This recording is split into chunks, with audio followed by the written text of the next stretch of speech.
මේ රටේ දිගට විපක්ෂය විසින් අරන් යන මේ රැල්ල ඇත්තටම බොරුවක්. ඇත්තටම රට පුරා උද්ඝෝෂණ රැල්ලක් පවත්වාගෙන යනවා විපක්ෂය විසින්. ඒ උද්ඝෝෂණ රැල්ල සම්බන්ධයෙන් අපිත් අදහස් දැක්වීමක් කරන්න ඕනේ කියලා තීරණය කෙරුවා. ප්‍රධානම හේතුව දැන් ඒ උද්ඝෝෂණ කරගෙන යන්නේ ගොවියෝ මූලික කරගෙන වී ගොවිතැනට රජයෙන් කිසි සැලකිල්ලක් දක්වන්නේ නැහැ කියන පදනම මත තමයි මේ උද්ඝෝෂණ කරන්න හේතු වෙලා තියෙන්නේ. ඒතර වී මිල දී ගැනීම සාධාරණව කරන්නේ. ඒ වගේ කරුණු ගොඩක් මුල් කරගෙන තමයි ඇත්ත වශයෙන්ම එහෙම ප්‍රශ්නයක් තියෙනවද කියන එක ගැන මහ ජනතාවට නිසි අවබෝධයක් ලබා දෙන එක අපේ වගකීම කියලා හිතුවා. අන්න ඒ නිසා ඒකත් පොඩ්ඩක් පැහැදිලි කරන්න හිතාගෙන තමයි අපි මේ උද්ඝෝෂණ රැල්ලට ඒගොල්ලෝ කියන කතන්දරේමද අපි මේ ඇත්තට මේ මහ පොළොවේ මතේ කියලා අපි තේරුම් ගන්න ඕන. එහෙම නැත්නම් ඊට වෙනස් දෙයක් ඒක මේ තියෙනවා. ඉතින් ඒක තේරුම් ගන්න මිනිස්සුන්ට අපි පණිවිඩයක් අපි දෙන්න ඕන. ඒක තමයි අපි මේ අද මේ මාධ්‍ය සාකච්ඡාව සූදානම් කරන්න හේතු වුනේ. ඇත්තටම දැන් ගත්තොත් පෝර මිනිස්සුන්ට පෝර සහන ආධාරය දුන්නේ 6000යි අක්කරේට. දැන් පෝර සහන ආධාරය රුපියල් 12000ක් පෝර දාන ආධාරය දෙනවා අක්කරයකට ගොවියෙකුට. එතකොට අක්කරයකට පෝර සහන ආධාරය ගොවියෙකුට දෙන අතරේ සාමාන්‍යයෙන් රජයේ නිර්දේශය තමයි කුෂිකර්ම දෙපාර්තමේන්තුවේ නිර්දේශය තමයි කරේකට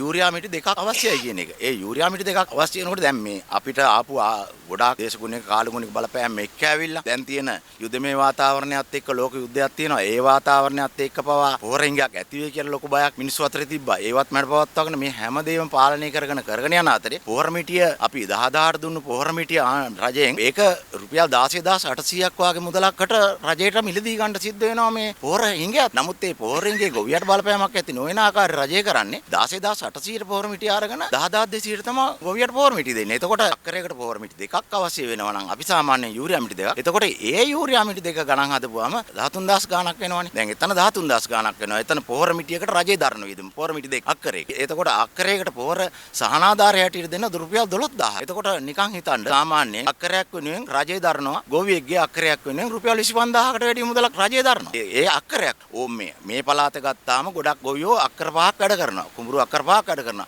නිකන් වැඩි කරලා බලන්න අක්කර පහක් වැඩ කරන කෙනෙකුට රුපියල් 25000ක් වුණොත් අක්කර පහකට රජයෙන් දෙන සහනාධාරය රුපියල් 1,25,000ක් වෙනවනේ. නිකන් හිතන්නකෝ. ඒ කියන්නේ මම කියන්නේ පෝර සහනාධාරයම නෙවෙයි. පෝර සහනාධාරය 12000යි. එතකොට එතන 12/60යි 13000 ගාණක් වෙනවා. අපි රජයේ දරනවා අක්කරයකට මේ පොහොර වියදම ඇටි රජයේ දරන මුදලත්. ඒ මුදලත් එකතු වුණාම මම කියන්නේ අක්කර පහක් වැඩ කරන කෙනෙකුට රුපියල් 1,25,000 වගේ මුදල අනිවාර්යයෙන්ම අක්කර පහක් වැඩ කරන කෙනෙකුට සහනාධාරයක්. සමහරක් ගොවියෝ ඉන්නවා මේ අපි දන්නවා. ඒ ගොවියෝ ගොඩක් වෙලාවට අක්කර 50 වැඩ කරන අය ඉන්නවා. අක්කර 100 වැඩ කරන 100ට ආසන්න වැඩ කරන අය ඉන්නවා. සාමාන්‍යයෙන් හිතන්නකෝ අක්කර 50ක් වැඩ කරන පුජ්‍යලෙකුට එතකොට කීයක් වෙනවද කියලා. ලක්ෂ 12කට වැඩි මුදලක් රජයෙන් දරනවා අක්කර 50ක් වැඩ කරන පුජ්‍යලෙකුට. සහනාධාරයක් දීලා නැහැ සලකලා නැහැ ආණ්ඩුව කියලා කියන හින්දායි මේවා කියන්නේ. ඇත්තටම දැන් වී මිල ගත්තාම වී මිල අප්‍රේල් වෙනකම්ම 120ට රජයෙන් වී ගත්තා.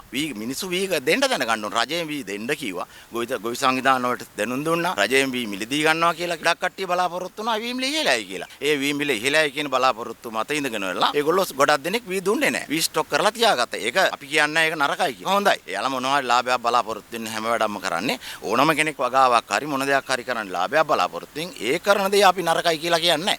නමුත් ඒ වුණාට සමාජයේ යම් දේවල් අපි ව්‍යාපාර හරි මොන හරි කරනකොට අපි තේරුම් ගන්න ඕන භව ධර්මයේ හැසිරීම සාමාන්‍යයෙන් සමාජයේ යම් මිල උච්චාවතනය වීම මේවා ඔක්කොම ගණන් හදාගෙන අපි තේරුම් ගන්න ඕන මොකද්ද මේ වෙන්නේ කියලා. එතකොට අපි සාමාන්‍යයෙන් ඉල්ලුමක් නැද්දයක් අපි රැස් කරොත් අපිට ප්‍රශ්නයක් තියෙනවා. දැන් වී අවශ්‍යයි සහලුත් අවශ්‍යයි. මේගොල්ලෝ මන් දන්න තරමින් වී කිලෝයක රුපියල් කීරි සම්බ කිලෝයක රුපියල් 210ට ගියා. ඒ වෙනකොටත් වී නුදුන්නා ඉන්නවා. සාමාන්‍යයෙන් හිතලා බලන්නකෝ 13000 ගානට වී මිටිය ගියා. ඒ ගිහිල්ලත් වී දුන්නේ නැති අය ඉන්නවා. අපි මේ හිතන්න දේවල් ගොඩක් තියෙනවනේ රජයක් හැටියට වී ගොවියා ආරක්ෂා කරන්නත් ඕන. ගොවියා ගැන බලන්නත් ඕන. ගොවියට සානාධාරය දෙන්නත් ඕන. ඔය හැමදේම රැක් ගන්න ගමන් අපි පාරිභෝගිකයෝ කියලා කොටසක් ඉන්නවනේ. පාරිභෝගිකයෝ කියන කොටස රැක් ගන්න ඕනේ. ඒ අය 70%කට වැඩි ඉන්නේ මේ සහල් පාරිභෝගික. එතකොට ඒ අයත් මේ රටේ ජනතාවනේ. ඒකත් හිතන්න ඕනේ. අපි ගොවියාගේ ලාභය උපරිම කරන එකත් මම ඒකට විරුද්ධ නැහැ. මම කියන්නේ ඒක නෙමෙයි. ගොවියා ලාභය උපරිම කරාට කමක් නැහැ. මොකද ගොවියා කියන්නේ මේ රටේ ජීවනාලිය. එයාලා රැක් ගන්න ඕන අපි. අනිවාර්යෙන් බොහොම අඩු පිරිසක් ගොවියෝ ඉන්නේ. ඒ අයව ආරක්ෂා කරගන්න ඕනේ. මේ ආණ්ඩුව බලයට ගේන්න බොලුක කැපවීම කරපු පිටසක් තමයි ගොවියෝ කියන්නේ. ඇත්තට මේක පිළිගන්න. ඒක වෙනම කතාවක්. නමුත් ඒ වුණාට අර මේ රටක් හැටියට ගත්තාම අපි මේ සමස්ත ජනතාවම කිසිම ભેදයකින් තොරව ආරක්ෂා කරන එක අපේ වගකීමක් කියලා හිතනවා. ඉතින් අපි මේ අද මාධ්‍ය සාකච්ඡාව සූදානම් කරන්න හේතු උනේ වෙන හේතුවක් නෙවෙයි. මේ රටේ දිගට විපක්ෂය විසින් අරන් යන මේ රැල්ල ඇත්තටම බොරුවක්. මේ පට්ටපල් බොරුව අපි කියන්න ඕන මිනිස්සුන්ට මේක දැනගන්න අවබෝධයෙන් කතා කරන්න ඕන මිනිස්සුන්ට මේ බොරුව තවදුරටත් මේ රටේ මහ පොළොවේ පැල කරන්න දෙන්න බෑ. මේක පැල වෙන්නෙත් නෑ. අලුයට ගින්දර වගේ ඇත්ත එනවා උඩට. ඒ හින්දා ඒ ඇත්ත මොකක්ද කියන එක මිනිසුන්ට කවදා හරි තේරෙයි. ඒ තේරෙන දවසේ එනකොට සමහරක් වෙලාවට එයාලටම පසුතැවෙන්න වෙයි. අපි මේ ආණ්ඩුවට විරුද්ධව කරපු දේවල් වැරදි කියලා.